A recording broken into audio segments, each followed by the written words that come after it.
Evangelho, né, o Santo Evangelho segundo Marcos, né, aprendizado. Marcos, o Evangelho do grande líder servidor, né? A introdução ele fala assim, ó, Marcos, o autor desse Evangelho, que leva seu nome, teve o privilégio de trabalhar com os dois apóstolos mais influentes do cristianismo, Pedro e Paulo. 1 Pedro 5,13, 2 Timóteo 4,11. Seu nome significa martelo ou marreta e era também conhecido como João Marcos. Marcos era filho de Maria, uma mulher de posição destacada e a provável proprietária do cenáculo onde se realizou a última ceia. Atos 12, 12. João Marcos era também primo de Barnabé. Colossenses 4, 10. João Marcos auxiliava Paulo e Barnabé. Atos 12, 25. De acordo com Atos 13, 13, João Marcos abandonou Paulo e Barnabé no meio da primeira viagem missionária e voltou para Jerusalém. Por causa disso, Paulo recusou a companhia de João Marcos na segunda viagem missionária. Isso provocou a separação entre Paulo e Barnabé. Atos 15, 13, 40. Né? De acordo com Atos 15, 39, mesmo preterido por Paulo, Barnabé bancou o ministério do jovem João Marcos e passou a investir nele. Em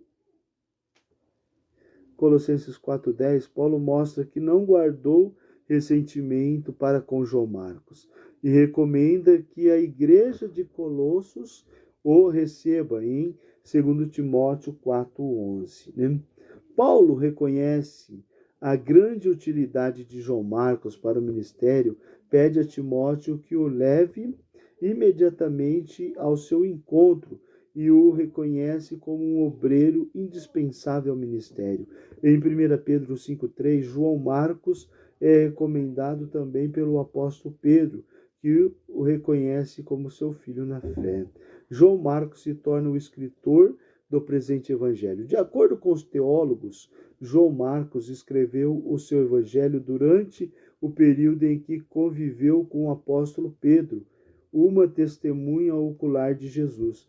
Marcos focou o seu evangelho na figura de Jesus Cristo como servo que veio para servir, Marcos 10, 45, e como libertador dos oprimidos. Seu evangelho na figura de Jesus Cristo como servo que veio para servir, né? E como libertador dos oprimidos do diabo, Marcos 5, do 1 ao 20. Diferente de Mateus e Lucas, que iniciaram seus respectivos evangelhos focando no nascimento e na genealogia de Jesus, Mateus 1, do 1 ao 25, Lucas 1, do 26 ao 35 e 3, do 23 ao 38. Marcos já inicia o seu evangelho de forma prática e objetiva, mostrando Jesus Cristo já adulto e em franca atividade, anunciando o evangelho, escolhendo seus discípulos, servindo, libertando e curando as pessoas necessitadas e oprimidas. Marcos 1, do 19 ao 45. Né? O evangelho de Marcos, né? O evangelho de Jesus Cristo, porque o evangelho é de Jesus Cristo, segundo escreveu Marcos, ele começa com João Batista e ele tem muitas partes que eu gosto bastante, né? Começa com João Batista, princípio do evangelho de Jesus Cristo, filho de Davi. Princípio do evangelho de Jesus Cristo, filho de Deus. Como está escrito no profeta Isaías, eis que eu envio o meu anjo ante a tua face, o qual preparará o teu caminho diante de ti. Voz do que clama no deserto, preparai o caminho do Senhor, endireitai as suas veredas. Apareceu João batizando no deserto e pregando o batismo do arrependimento para a remissão dos pecados. E toda a província da Judéia e todos os habitantes de Jerusalém ia ter com ele. E todos eram batizados por ele no Rio Jordão, confessando os seus pecados. E João andava vestido de pelos de camelo, com um cinto de couro em redor de seus lombos e comia gafanhoto e mel silvestre. E pregava, dizendo: após mim vem aquele que é mais forte do que eu, do qual não sou digno de, abaixando-me, desatar a correia das sandálias.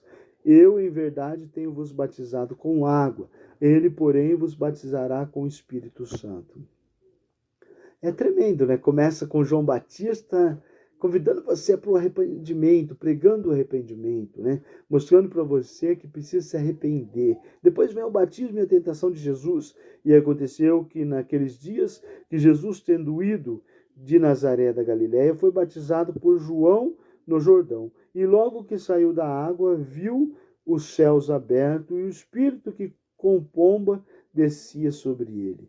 E como se uma voz do céu que lhe dizia: tu és o meu filho amado, quem me comprazo.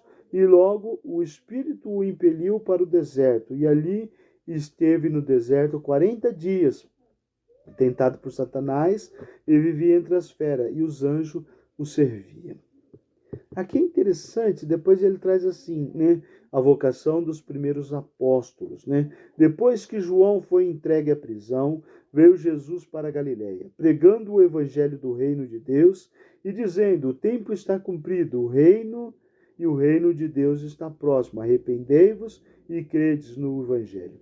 E, andando junto ao mar da Galiléia, viu Simão e André, seu irmão, que lançavam a rede ao mar, pois eram pescadores. E Jesus lhe disse: vinde após mim, e eu lhe farei que seja pescadores de homem. E deixando logo a sua rede, o seguiu. E, passando dali um pouco mais adiante, viu Tiago, filho de Zebedeu, e João, seu irmão, que estava no barco consertando as redes.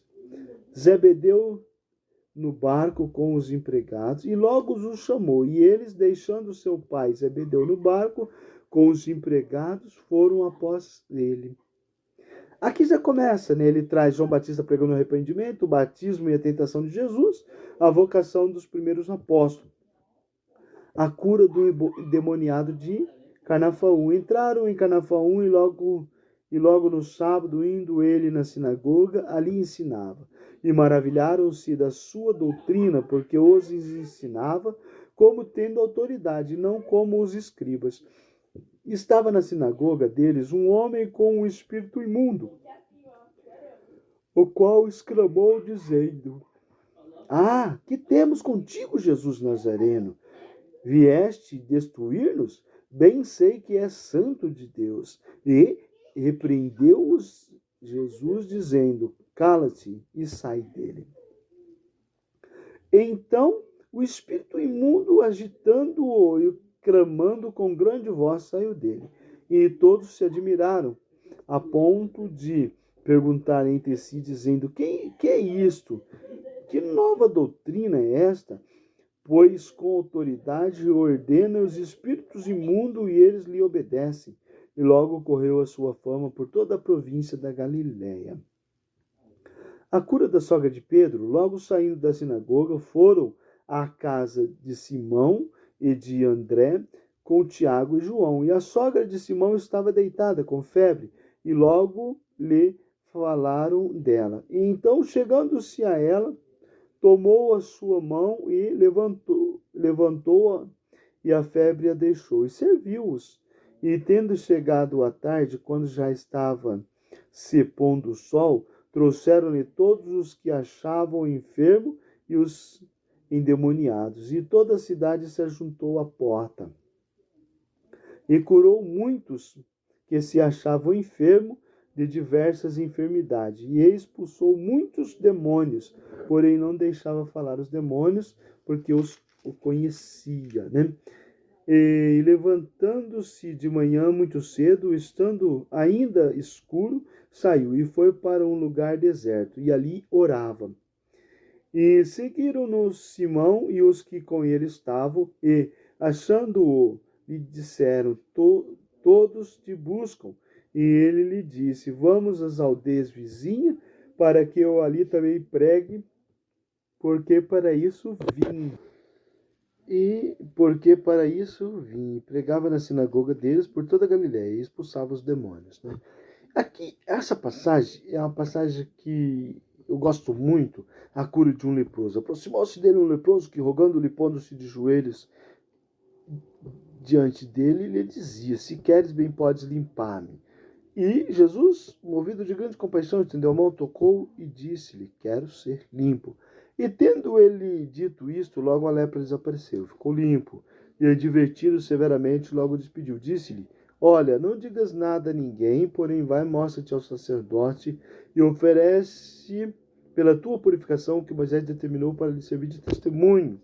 Mas, tendo ele saído, começou a pregoar muitas coisas, a divulgar o que acontecera, de sorte que Jesus não podia entrar publicamente na cidade, mas conservava-se fora, em lugares desertos. De todas as partes iam ter com ele. Essa passagem, ela resume muito, assim, ele é leproso, e ele ouviu falar de Jesus. E ouvindo falar de Jesus, ele decide ir e se encontrar com Jesus. Porque olha como é interessante.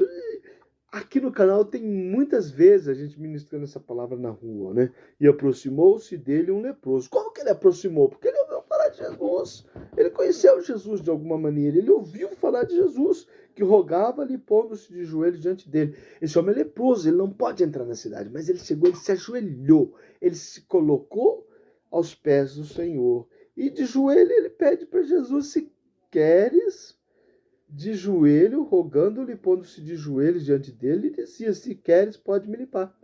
O homem coloca em risco a sua vida. O homem entra na cidade, ele chega onde está Jesus, ele se coloca de joelho e fala: se queres, pode me curar? E Jesus, movido de grande compaixão, estendeu a mão, tocou e disse-lhe: quero ser limpo. E tendo ele dito isto, logo a lepra desapareceu e ficou limpo. E advertindo severamente, logo despediu. Falou: olha, né? Disse: olha, não digas nada a ninguém, porém vai, mostra-te ao sacerdote e oferece pela tua purificação que Moisés determinou para servir de testemunho. Advertiu ele severamente, não era para contar nada. Não conta nada para ninguém. Só vai e mostra para o sacerdote e oferece pela tua purificação que Moisés determinou para lhe servir de testemunho. E aí?